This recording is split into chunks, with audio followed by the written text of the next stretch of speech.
गेल्या काही दिवसांपूर्वी शरद पवारांनी कोल्हापूर भाजपला मोठा धक्का दिला होता। देवेंद्र फडणवीसांचे निकटवर्तीय आणि चंदगडमधील भाजपचे नेते शिवाजीराव पाटील हे लवकरच शरद पवार गटामध्ये प्रवेश करतील अशी चर्चा सध्या रंगू लागली आहे। कोल्हापूर जिल्ह्यामध्ये भाजपला पुन्हा खिंडार पडण्याची शक्यता आहे। चंदगडमध्ये कागलची पुनरावृत्ती होणार असल्याचं बोललं जातंय। विधानसभा निवडणुकीच्या पार्श्वभूमीवर चंदगडमध्ये राजकीय भूकंप होण्याची शक्यता आहे। शिवाजीराव पाटील यांनी जर शरद पवार गटामध्ये प्रवेश केला तर आगामी विधानसभा निवडणुकीच्या पार्श्वभूमीवर भाजपासाठी हा मोठा धक्का असणार आहे।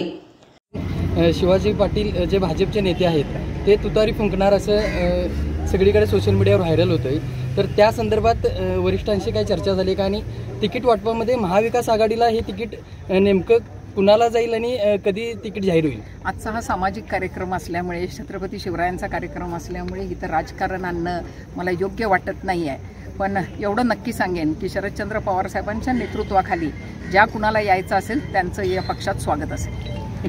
रवी पाटील, KMM मराठी, चंदगड।